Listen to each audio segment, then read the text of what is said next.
우리 2주 전, 3주 전부터 시작해서 저희는 교회 안에서 주일날 말씀을 나누면서 이걸 나눕니다. 그리스도인에게는 참 열매가 있다.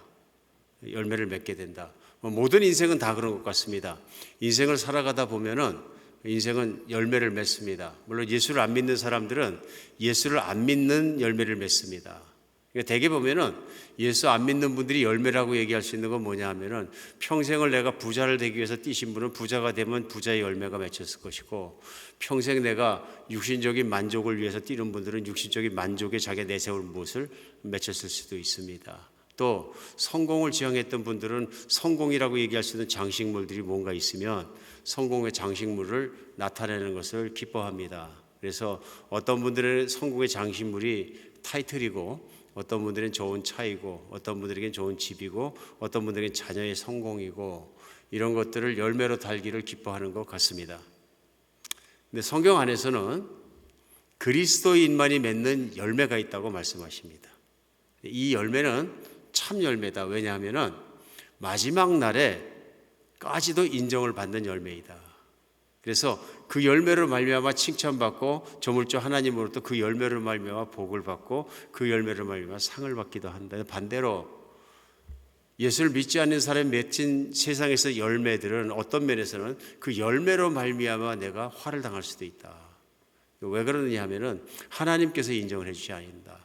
그리고 우리 2주 전에 말씀 나누면서 시편 1편은 1절에서 6절까지 그 말씀이 나옵니다.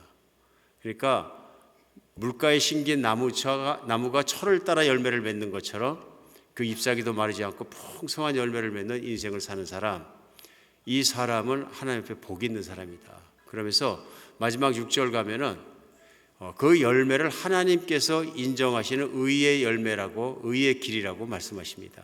반대로 하나님 말씀을 따라 살아가지 않고 맺은 열매는, 의의 열매의 반대 열매는 불의한 열매를 맺게 되어서 결국은 인생의 자기가 맺은 열매 자체가 하나님 앞에 심판의 이유가 될 뿐이다.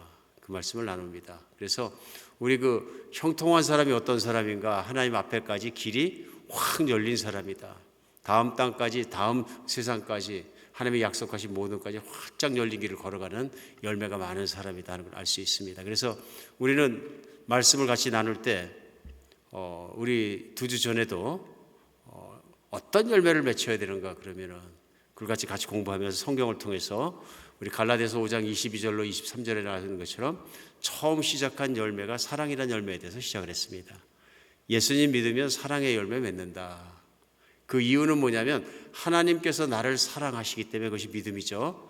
그 사랑 안에 거하면서 사랑에 풍성한 사람이 되고, 그 사랑으로 말미암아 가족도 더 사랑하고, 성도도 사랑하고, 친구도 사랑하고, 또 주변 사람도 사랑하고, 직장에 있는 사람도 사랑하고, 사람을 사랑하며 살아가면서 사랑의 열매를 풍성하게 맺게 된다 하는 내용을 나누었습니다. 오늘은 계속해서 우리 갈라디아서 5장 22절부터 나오는 말씀 중에서 오직 성령의 열매는 사랑과 희락과 화평과 오래 참음과 자비와 양성과 충성과 온유와 절제하고 말씀하셨는데, 사랑 다음에 나오는 열매가 있습니다. 기쁨입니다. 기쁨의 열매를 오늘은 나누기 원합니다. 그래서 오늘 본문이 딱 한 절입니다. 빌립보서 4장 4절인데요. 주 안에서 항상 기뻐하라. 내가 다시 말하노니 기뻐하라 하는 말씀입니다. 얼마나 본문이 간단합니까? 근데 저는 이렇게 생각합니다. 오늘 이 본문 말씀이, 이 빌립보서 4장 4절 말씀이 내 인생 속에, 내 삶 속에 아멘 하고 이루어지면은 우리가 신앙생활 잘하고 있는 게 분명합니다. 그래서 그런 면에서는 오늘 한번 여러분과 제가 말씀 앞에서 신앙생활을 점검하기도 하고 우리 생각해보는 시간이 되었으면 좋겠습니다. 오늘 말씀은 짧지만은 말씀의 깊이와 무게가 있습니다. 왜냐하면 주 안에서 항상 기뻐하라고 말씀하시기 때문에. 그러니까 쉽게 생각하면 그리스도인의 삶이라는 건 어떻게 얘기하면 항상 기쁘게 사는 사람이다. 그러니까 같이 직장 생활하거나 사업장에서 같이 일을 하면서도 누군가 어떤 사람을 봤는데 항상 기뻐하고 항상 마음이 편안하고 그런 사람이 있어갖고 주변에 있을 때 저 사람은 항상 기뻐. 그래서 10중 8구는 그리스도인이어야 한다 그런 얘기입니다. 그런데 반대로 같이 일을 하는데 그리스도인은 우울하거나 얼굴에 인상을 쓰거나 뭔가 늘 스트레스를 받고 그런 모습인데, 교회 안 다니는 사람은 맨날 기쁘게 그래 살면 그건 문제가 있는 것입니다. 오늘 여러분과 제 삶에 실제적으로 항상 기뻐하라는 말씀이 어떻게 적용하는가, 어떻게 내 삶에 적용되는가 생각해 보면서 점검할 수 있는 시간이 됐으면 좋겠다는 생각이 듭니다. 왜냐하면 우리 신앙생활은 반드시 열매를 맺게 되어 있다. 그런데 그 열매가 어떤 열매가 맺히느냐 하는 것에 따라 우리 신앙을 구분할 수 있다는 것입니다. 오늘 말씀 가운데 하나님의 사랑을 믿기 때문에 항상 기뻐할 수 있는 것을 우리는 알 수 있습니다. 왜냐하면 기독교인에 대해서 말하고 있는 것이거든요. 그러면서 교회에 대해서 사도 바울은 선포하면서 주 안에서 항상 기뻐하라고 선포하는 것입니다. 그런데 이 말이 선포될 때 사도 바울은 기뻐할 만한 형편이나 상황이나 분위기가 아니었습니다. 로마 감옥에 갇혀 있는 상태였었고, 빌립보서는 대표적으로 사도 바울이 옥중에서는 옥중서신입니다. 그러니까 우리가 아는 것처럼 옥에 갇힌다는 건 험한 시간을 보내고 있는 시간인데, 자유도 빼앗기고 배고프고 춥고 떨리고 미래는 캄캄하고 그런 상태에 있는 거죠. 그때 그가 교회에 향해서 얘기한 것이 뭐냐면 항상 기뻐하라, 내가 다시 말하니 기뻐하라고 얘기한 것입니다. 오늘 이 말씀을 듣다 보면 저에게도 많은 도전이 됩니다. 왜 그러냐면 사도가 가장 힘든 환경에서 기뻐하라고 교회에 얘기하고 있기 때문입니다. 반대로 교회에서 위문 편지를 사도에게 보내서 사도시여, 아무리 힘든 상황이 닥치더라도 그리스도를 끝까지 부여잡으시고 항상 기뻐하시기 바랍니다, 뭐 이렇게 쓰는 반대로 위로가 될지 모르겠습니다. 그것도 위로가 잘 될까 싶긴 한데요. 그런데 반대로 사도가 교회를 위로하고 있다는 데서 우리 한번 깊은 생각을 해봐야 합니다. 그래서 기독교를 가리켜서 기뻐하는 종교라고 누군가 얘기합니다. 이런 거 한번 생각해 볼 필요가 있어요. 사회적으로 세상에서 사람이 얼마나 많이 기뻐할까 하는 걸 한번 생각해 볼 수 있습니다. 세상을 살아가면서 사람들은 얼마나 많이 기뻐하고 웃을까? 하루를 살아가면서 아이들은 통계적으로 400번을 기뻐한다 그래요. 많이 기뻐하죠. 여러분 아이들하고 지내보시죠. 어린아이들하고 지내다 보면은 간단하고 단순한 것도 기뻐하는데 굉장히 기뻐합니다. 아주 어릴 때는, 유아 때는 애들이 피커브만 하고 놀아도 기뻐합니다. 숨었다 나왔다 숨었다 나 피커브만 해서 몇십 번을 해도 기뻐합니다. 그게 왜 그렇게 재미있는지 그 스릴이 있나 봐요. 그렇죠? 굉장히 기뻐하는데 얼굴 보면 화사하게 기뻐합니다. 까르르 웃습니다. 두 번째 해도 또 까르르 웃습니다. 그렇게 생각하면 400번의 아이들에게 웃는 건 별거 아니다. 어른은 평균 몇 번 웃을까요? 하루에 어른은 평균 15번 정도 기쁘게 웃는다고 합니다. 15번. 여러분이 하루 15번 기쁘게 웃는 것 같습니까? 아니면 큰일 났는데. 세상에서 기준으로 봐서 아이들은 400번, 어른들 15번 정도 크게 웃는다 그럽니다. 기독교인은 몇 번 웃을까요? 어린이만큼은 안 돼도 200번은 웃지 않을까요? 여러분과 제 안에 살아가면서 이 기쁨이라는 것이 내 것이 되고 항상 내가 기쁨의 사람이 되는 그런 기회가 오늘이었으면 좋겠습니다. 오늘 사도 바울이 기뻐하라고 얘기합니다. 근데 그냥 기뻐지겠어요?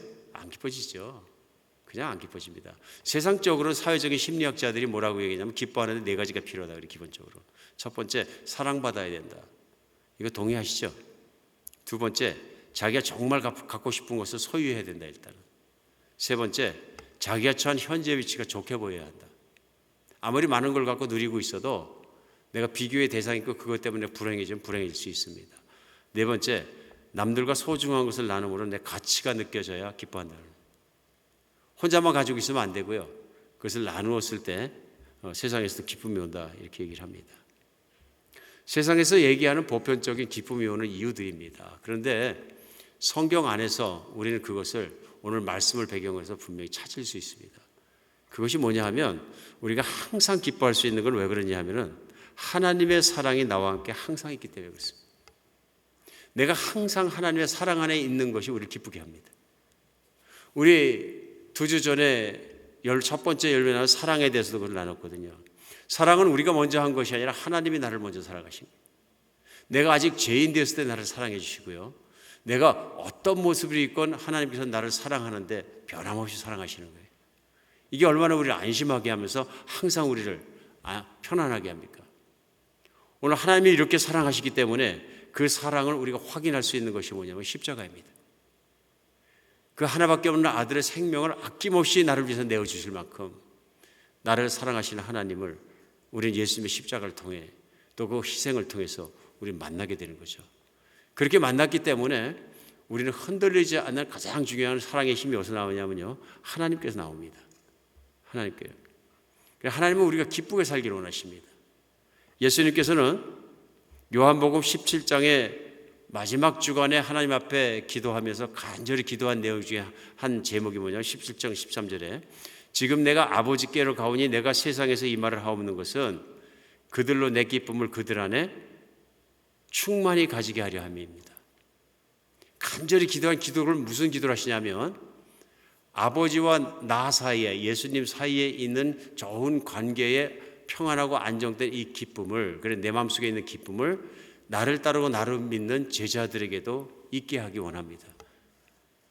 아버지께서 역사하셔서 그들 마음에서도 제 안에 있는 기쁨처럼 그 기쁨이 있게 하여 주시옵소서. 아버지의 사랑을 받지 않고서는 없는 기쁨이에요.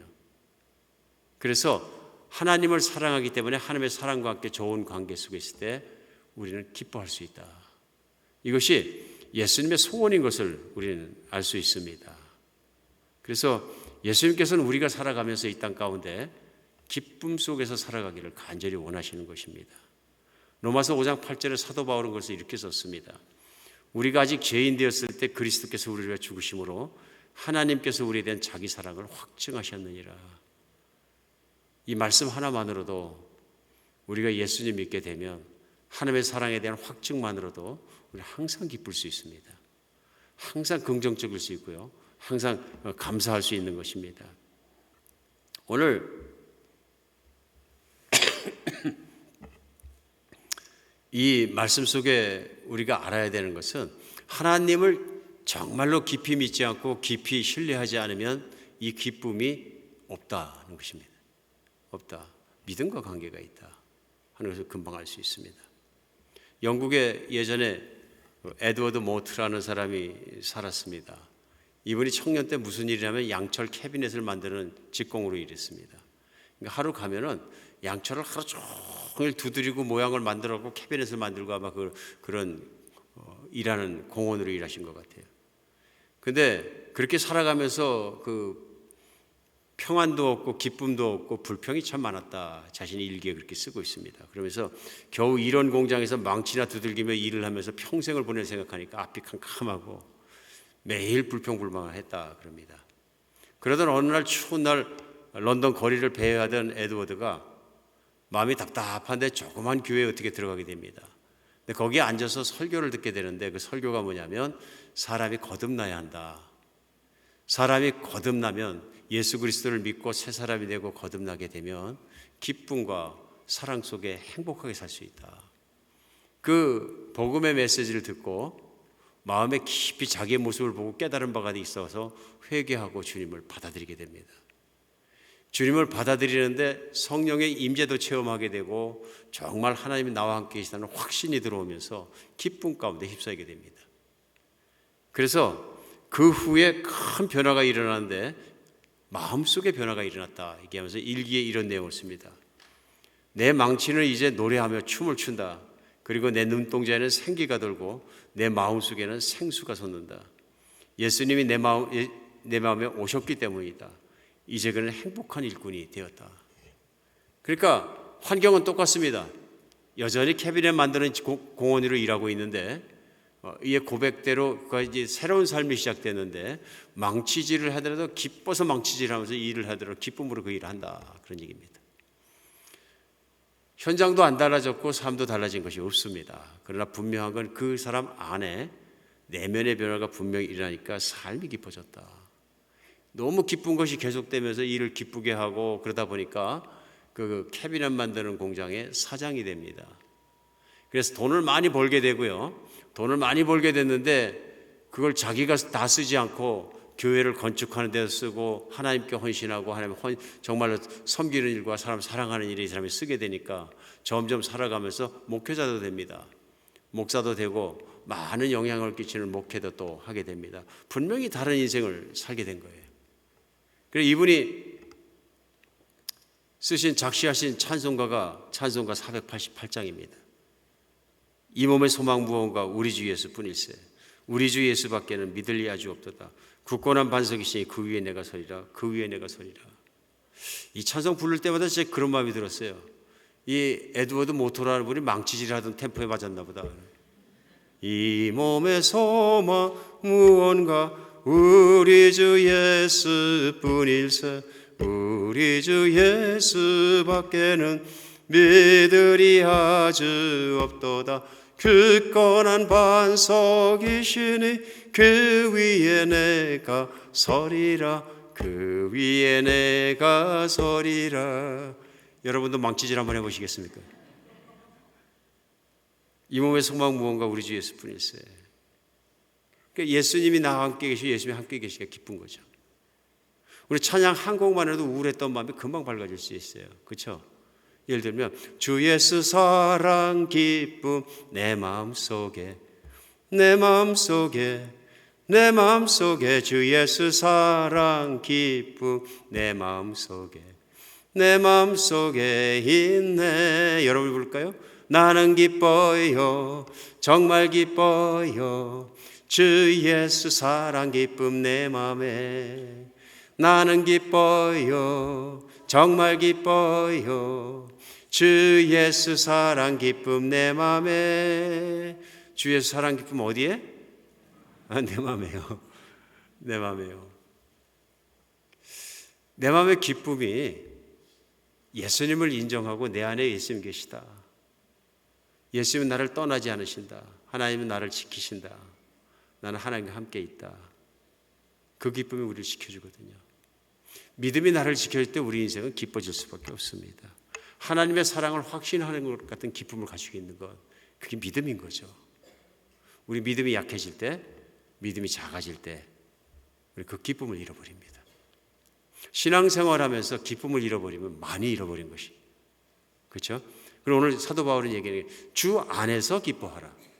딸려서 기뻐하는 게 왜 기뻐하라고요? 예수님이 내 안에 계심으로 기뻐하라 얘기합니다. 주 안에서 기뻐하라. 주님이 계심으로 항상 기뻐하는 여러분과 제가 됐으면 좋겠습니다. 할 수 있는 일이거든요. 믿음으로 가능한 일입니다.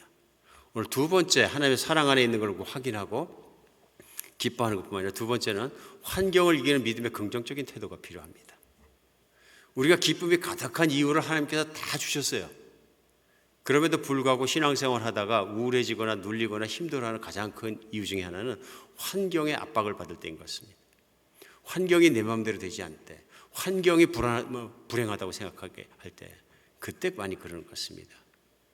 그런데 사도 바울은 오늘 빌립보서 4장 4절에 본문 말씀에 항상 기뻐라고 말씀하셨는데요. 같은 4장에 조금 더 나가다 보면 11절로 13절에 우리가 많이 하는 이런 말씀하십니다. 내가 궁핍함으로 말하는 것이 아니라 어떤 형편에서니 나는 자족하기를 배웠노니 나는 비천에 처할 줄도 알고 풍부에 처할 줄도 알아 모든 일 곧 배부름과 배고픔과 풍부와 궁핍에도 처할 줄 아는 일체의 비결을 배웠노라. 내게 능력 주시는 자 안에서 내가 모든 것을 할 수 있느니라. 그러니까 나는 어떤 형편에 있든지 자족하기를 배웠다 얘기합니다. 자족이 뭘까요? self-containment, 그러니까 스스로 만족하는 거죠. 나는 무엇이 만족인지를 안다 하는 얘기입니다. 분명히 안다. 그런데 내가 가지고 있는 만족은 비천할 때, 가난하고 힘들 때나 내가 풍부와 부자가 되었을 때, 배부름이 있을 때도 동일하게 자족한다고 얘기합니다. 그러니까 환경이 나를 흔들 수 없는 자족한 마음이 내 안에 있다. 그 얘기는 어떤 환경 속에서도 하나님께 감사하는 것을 배웠다. 어떤 환경 속에 살 때에도 감사할 것이 있고 감사하게 되더라. 이거 신앙인의 태도죠. 환경 때문에 울고 웃고 가난할 때는 하나님 원망하고 막 심지어는 하나님께 대어들고 그러다가 부자가 되니까 좀 웃다가 부자가 되는데 또 사업이 조금 덜 되는 것 같으면 막 화내다가, 그거는 세상 사람도 하는 거죠. 하나님을 믿고 변함없는 하나님의 사랑을 내가 확신하고 그 가운데 거해서 기쁨 가운데 살다 보면 알게 되는 것인데, 뭐냐면 환경 때문에 하나님을 판단할 것이 아니라 어떤 환경 속에서 하나님을 기뻐하는 것을 배우게 된다는. 근데 이것을 배웠다고 얘기했습니다. 어떤 형편에서든지 나는 자족하기를 배웠다 얘기합니다. 삶을 살면서 신앙생활과 신앙생활 아닌 것의 차이를 확실하게 배웠다는 것입니다. 내가 어려운 환경을 지나간다고 해서 하나님이 나와 함께 계시지 않는 것이 아니라는 것입니다. 하나님이 나와 함께 계시면 내가 취할 건 뭐냐면 현재 환경 속에서 감사하며 기쁘게 살아야 된다는 것을 배웠다는 것입니다. 성경 안에서 이게 사실은 배우기 어려운 덕목 중에 한 가지인 것 같습니다. 그것이 뭐냐면 초기 신앙생활이라고 얘기할 수 있는 이스라엘 백성이 이집트에서 광야 생활을 할 때 보면 이게 가장 선명하게 드러납니다. 광야를 살아가면서 하나님이 함께 계셨고 하나님의 만나를 먹여주셨고 하나님이 반석을 깨뜨려서 물이 없는 곳에 물을 나오게 해서 마시게 하셨어요. 우리가 지금 생각하면 감사하지 쉽게 얘기할 수 있어요. 처지를 바꿔놓고 광야에 들어가서 물만 마시고 매일 만나만 먹으면 한 일주일 먹고 나면 불평할 수 있다. 불평할 수 있다. 매일 목마른데 또 간절히 기도하니까 물 나오면 마시고 또 목마르고 또 물 마시고 배고픈데 만나 조금 아침에 일어난 거 먹고 이런 삶을 살다 보면 불평할 수 있다. 현실은 뭐냐면요, 장정만 60만의 모든 백성들이 불과 3사람 빼고 나머지는 다 불평했더라 입니다. 그러니까 둘 중에 하나입니다. 하나님과 함께 가지만은 감사하든지 불평하든지 둘 중에 하나입니다. 근데 똑같은 환경에서 어떤 사람은 감사하고 어떤 사람은 불평하더라. 근데 결과는 뭐냐면 불평했던 모든 사람들이 불평하는 가운데 40년을 광야에서 뺑뺑이를 돌다가 쓰러져 죽었더라. 비참한 죽음이죠. 믿음으로 감사했던 3사람은 약속했던 대로 가나안 땅을 건너가고 가나안 땅에 들어와서 하나님이 약속하신 젖과 꿀이 흐르는 풍요와 무슨 풍진 세상을 그 안에서 누렸더라. 차이가 보이십니까? 같은 환경, 다른 반응입니다. 성경 안에서는 우리 하나님께서는 우리가 어떤 환경 속에서 하나님을 신뢰하는 믿음으로 꿋꿋이 걸어가며 이 세상 안에서 기쁨을 빼앗기지 않기를 원하십니다. 이건 전제적 기쁨이고 관계적 기쁨입니다. 하나님이 계시기 때문에 기뻐하고 하나님의 사랑을 받고 나도 하나님을 사랑하기 때문에 기쁜 것입니다. 그래서 하나님을 사랑한다는 것은 하나님을 신뢰하는 것입니다. 내가 환경이 비록 지금 어렵더라도 사도 바울이 그걸 배웠다. 그러므로 사도 바울이 감옥 안에서 교인들을 향해서 기뻐하라고 말씀하실 때 감옥 밖에 있던 교인들은 기뻐할 수 있는 상황밖에 없습니다. 없습니다. 기뻐할 수 있는 상황밖에 없는 거죠. 뭐 기뻐하지 않을 게 어디 있어요. 그러나 감옥 밖에서 생활하고 있던 성도들도 아픈 사람도 있고 사업에 망하는 사람도 있고 힘든 사람도 있고 얼마든지 있을 수 있는 거죠. 그럼에도 불구하고 더 힘든 처지의 사도는 기뻐하라고 오늘 선포하고 있습니다. 오늘 여러분과 저도 환경에 휘지하는 기뻐함이 있었으면 좋겠습니다. 교회 안에서도 종종 간증을 듣습니다. 어떤 간증 듣냐면요, 애틀란타 오셔가지고 사업 쫄딱 망하고 힘든 나날을 보내는 분들 간증을 가끔 듣습니다. 많은 분들이 애틀란타에 오셔서 이 사업 실패의 고배도 마시게 되는 것을 제가 직접 보게 됩니다. 그러니까 처음에는 보면 굉장히 자신 있으십니다. 내가 이 업종은 내가 다른 주에서 몇십 년 했던 거기 때문에 이건 자신 있습니다. 그렇게 시작하시는데 제가 좀 걱정될 때가 있어요. 자신 있게 하더라도 망할 거 망하더라고요. 힘든 성도님들이 계시더라고요. 현실은 그렇더라고요.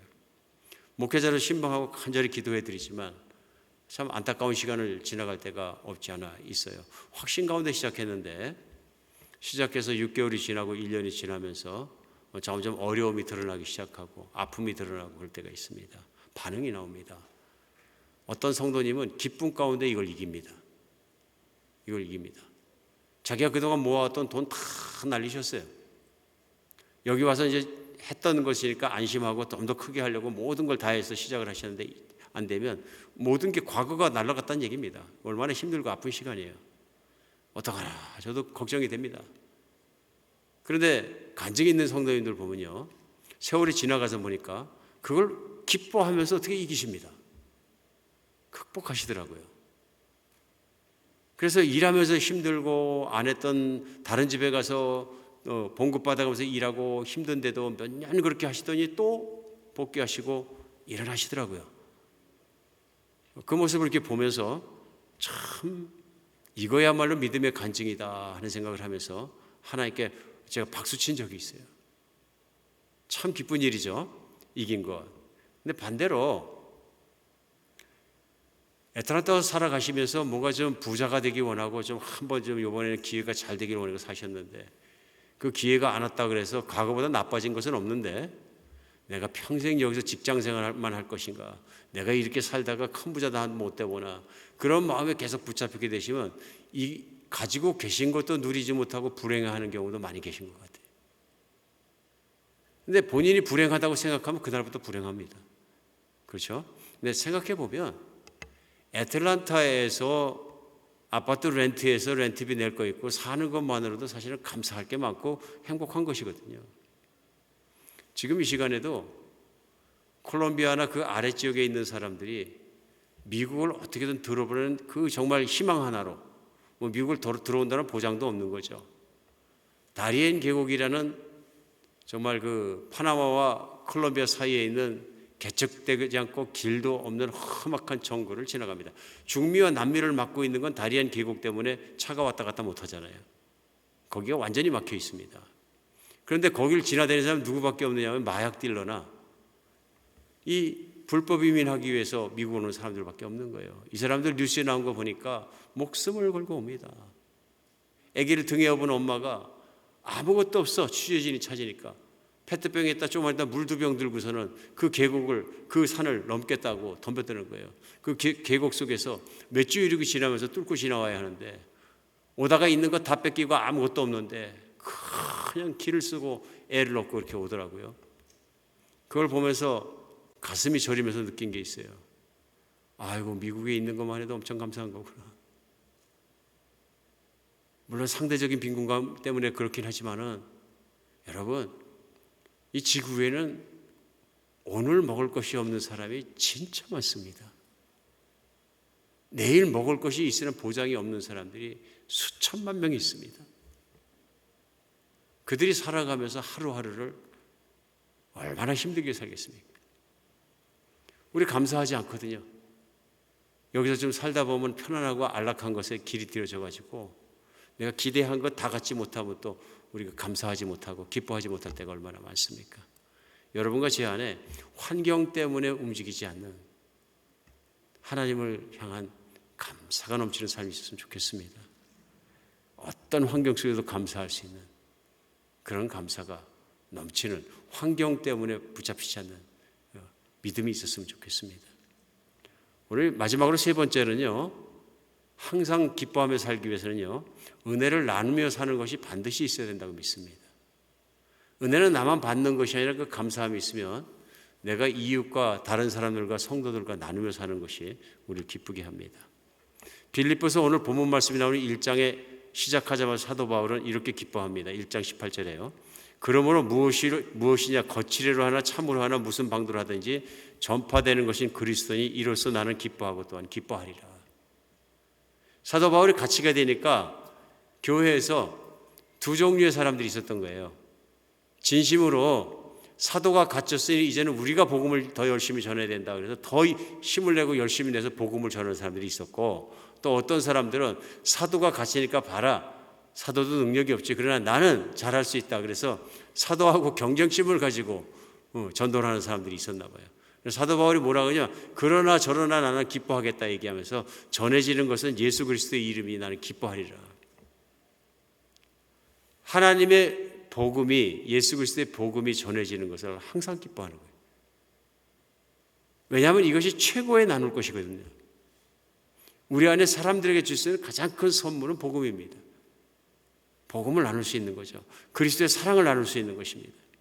그 그리스도의 사랑과 복음을 나눌 때 우리는 어떻게 됩니까? 내가 행복해진다. 내가 기뻐진다. 나누는 것만큼 기쁜 일이 없습니다. 여러분 그렇지 않습니까? 단기 선교 갔다 오면 왜 기쁩니까? 작은 것이지만 내가 나가서 그 일들을 하고 그렇게 하는 말이야. 내가 나눌 수 있다는 것, 나누었다는 것이 얼마나 우리를 기쁘게 합니까? 정말입니다. 단기성교의 가장 큰 은혜는 그건 것 같아요. 내가 그리스도의 은혜 받고서 내가 나눌 수 있는 사람이 되었다는 것. 지금이라도 당장 저희가 구제할 물품 몇 가지를 준비해 갖고 다운타운 나가서 홈레스 구제 동참해 보십시오. 홈레스가 기뻐하는 것보다 내가 훨씬 더 기쁩니다. 그렇죠? 언젠가 추운 날씨에 한번 교회에서 나간 적이 있는데 옆에 있는 형제가 보니까 홈레스 형제가 갑자기 추워지니까 덜덜 떨으니까 잠바를 얼른 벗어주는 거예요. 이렇게 보니까 아이고 저도 벗어줘야 될 것 같아. 근데 잠바를 이렇게 보니까 사모님이 애써서 오랜만에 목사님 입으라고 오랜만에 해주신 거예요. 집에 가면 혼나게 생겨서 또. 근데 보니까 아닌 게 아니라 반팔 입고 떠는 형제가 보이는 거예요. 얼른 벗어서 줬죠. 돌아오는 길에 차에 같이 타는데 그 형제가 그래요. 목사님 우통 벗어도 행복해요, 그죠? 그러더라고요. 제가 쳐다보면서 웃었어요. 그래. 우통 벗으니까 행복하다. 누군가 따뜻하고 있거든요. 돕는다는 것, 같이 간다는 것이 얼마나 행복하게 하는지. 겨울 날씨에 추위 속에 있으면서도 추위를 모르게 할 만큼 행복하다는 것을 금방 느끼게 합니다. 우리 늘 살아가면서 덥고 살아갈 수 있는 여러분과 제가 됐으면 좋겠습니다. 이번에 알래스카에 가서 제일 한인 침례교회를 섬기면서 참 많은 은혜를 제가 개인적으로 입었습니다. 다른 무엇보다도 성도님들이 너무 기쁜 거예요. 성도님이 너무 기쁘시고 교회를 섬기는데 정말 속에서 나오는 큰 기쁨으로 섬기신다는 걸 제가 피부로 확 느낄 수가 있었어요. 너무 감사하십니다. 한 권사님께서 제가 말씀을 들어보니까 그 담임 목사님이 설명을 해주시는데 감사하기 참 어려운 환경 속에 지금 사셔요. 이 권사님 손녀딸이 태어나면서부터 이 불구아이예요. 18살이 됐는데도 압을 못 쳐. 그게 힘들죠. 그러면 엄마나 가족이나 누가 매달려야 되는 거죠, 항상. 근데 집에 갔을 때도 아프다 그래요, 얘가 자꾸. 성장도 많이 못했고. 얼마나 집에서 아픈 아이가 있으면 얼마나 힘들어요, 온 집안이. 근데 그 아이를 이 권사님 할머니가 키우셔요. 왜냐하면 딸이 그 아이의 어머니가 많이 아파서 스스로 추단을 못해서 일도 못하고 환자예요.